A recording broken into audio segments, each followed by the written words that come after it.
Unstoppable. Hey, hey, hey. Unstoppable. Whoa. Hey, hey, ready.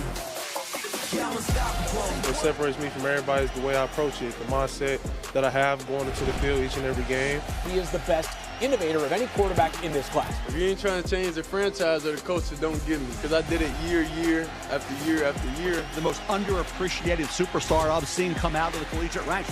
Hearing the Jackson Dart's going to go late first round, that buzz is out there. I'm the ultimate competitor. I feel like I can do whatever it takes for the team to win. Tyler Shuff is the one. This cat can throw the rock. I think I'm the best quarterback in this class. That's an NFL arm right there. Who do I like better? Less than 2 weeks until the NFL draft when we find out where all those quarterbacks, including Shedeur Sanders, will land. Yesterday, the Colorado QB visited the Steelers. Here's what he had to say about how it went. I enjoyed my time in Pittsburgh. I think I connected well with all the coaches and the values that the team has. And what he preaches from his staff down is similar to like my dad. Is it even fair? Should you be allowed to go to a 10-win team like the Steelers? That's on the people. That's on the other franchises that make that mistake and let me go there. Steelers need the help. They had steady quarterback play for 18 years before Ben Roethlisberger retired, but since then, nothing has stuck. In the last 3 seasons, Pittsburgh quarterbacks have thrown the fewest passing touchdowns, and they rank bottom 10 in passing yards per game and completion percentage. Steelers tight end Pat Freiermuth was asked about Pittsburgh's current quarterback situation. This is what he said. I'd like to think that, whoever we get, or, if it's Mason, I'm comfortable with whoever, man. And, I think it's more so based off what that quarterback was good in the past. Right. And blending it with, Art's scheme. Whoever we get, if it's Aaron, whoever it is, even Mason, Mason has his things. Right. Aaron has his things. It's going to be cool to learn from all these guys. Welcome to NFL Live on this Friday. I'm Dan Graziano, joined by Damien Woody, Mina Kimes, and Mike Tannenbaum to talk about the upcoming draft and what's going to happen with Shedeur Sanders, who was in Pittsburgh yesterday visiting the Steelers. Mina, you heard what Pat Freiermuth said about the offense. What do you think about the fit of Shedeur in Pittsburgh? I think it's a great fit. It'd be a terrific landing spot for him. Obviously, very good group of pass catchers, especially after training for DK Metcalf. I think he's a good fit for what Arthur Smith wants to do on offense. Put the quarterback under center a fair amount, play action, throwing over the middle of the field, which is a strength of Sanders. The one missing piece, I think, to all of this, and that's important both for Smith's offense and also for a young quarterback like Shedeur, is having a strong run game. Last year, the Steelers' rushing attack was 25th league-wide in EPA per dropback, so that also has to be a priority. By the way, regardless of who's under center, they need to add a back. I think also could look to improve at offensive tackle in the draft. But all of that said, I don't think it would be a mistake to spend their first-round draft pick on Shedeur Sanders. Mina, I agree. I think it's a great scheme fit. And the other thing that Pittsburgh offers for a young quarterback is 3 huge receivers. When you think about George Pickens, DK Metcalf, and Pat Freiermuth, those are massive catch radiuses. And for any young quarterback, that's an added bonus. We see Russell Wilson here fitting the ball into tight spaces, but this offense can look so different with DK Metcalf that we're looking at here. So be it Shedeur Sanders or any other young quarterback, I think Pittsburgh's done a great job of setting up a big infrastructure in terms of 3 big pass catchers.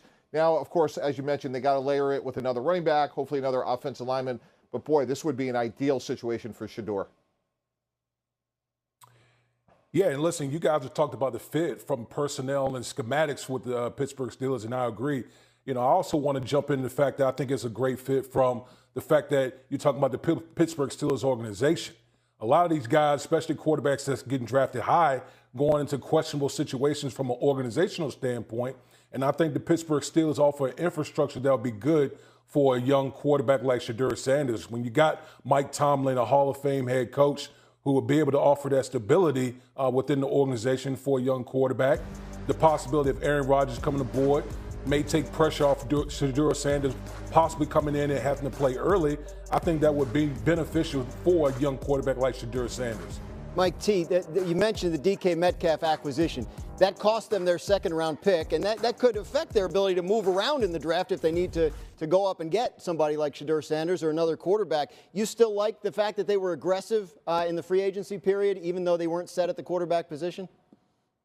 I do. I think to have sustained success in the NFL, you have to honestly and soberly look at your team and say, what do we have to do to get better? And they didn't sit there and say, hey, we have Pickens and Freiermuth and Ruben Wilson was a third-round pick. He'll get better. No, they were aggressive. They went out and got a difference maker, a big, strong, downfield, what should be a point scorer. Now, look, I don't think they're also sitting here thinking we're going to have Mason Rudolph as our open day quarterback. So right now it would be a grade of incomplete, Dan.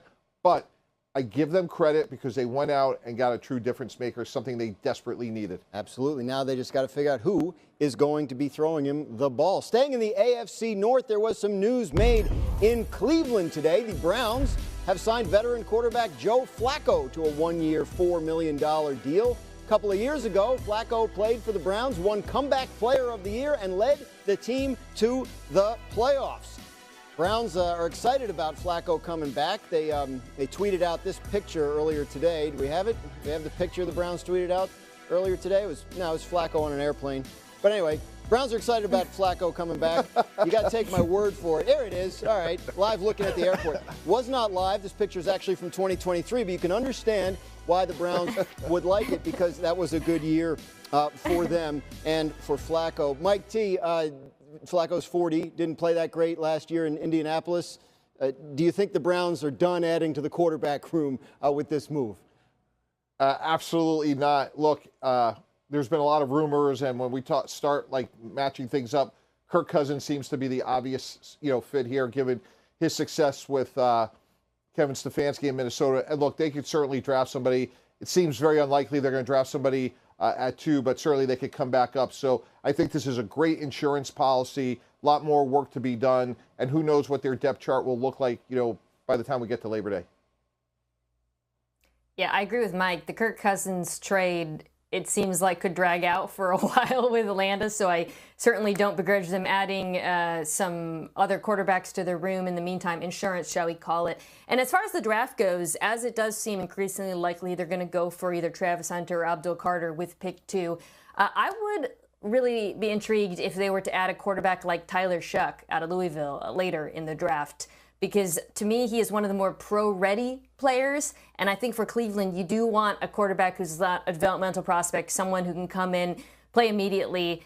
Imagine him throwing to Travis Hunter and Jerry Jeudy at receiver if Hunter was to play receiver for them. So I would look at both the draft and a potential Cousins trade, as Mike alluded to. Yeah, you mentioned Cleveland picking high. They have the number 2 pick. So this move does make you think about what could go on at the top of the draft. Interesting tweet from our Adam Schefter. Said QB intrigue in the last month. The Browns, who hold the number 2 pick, have added Kenny Pickett and Joe Flacco, while the Giants, picking at number 3, have brought in Russell Wilson and Jameis Winston. D. Wood, when you look at those moves that those teams picking second and third have made, what does it tell you about the top of the draft and those teams' plans?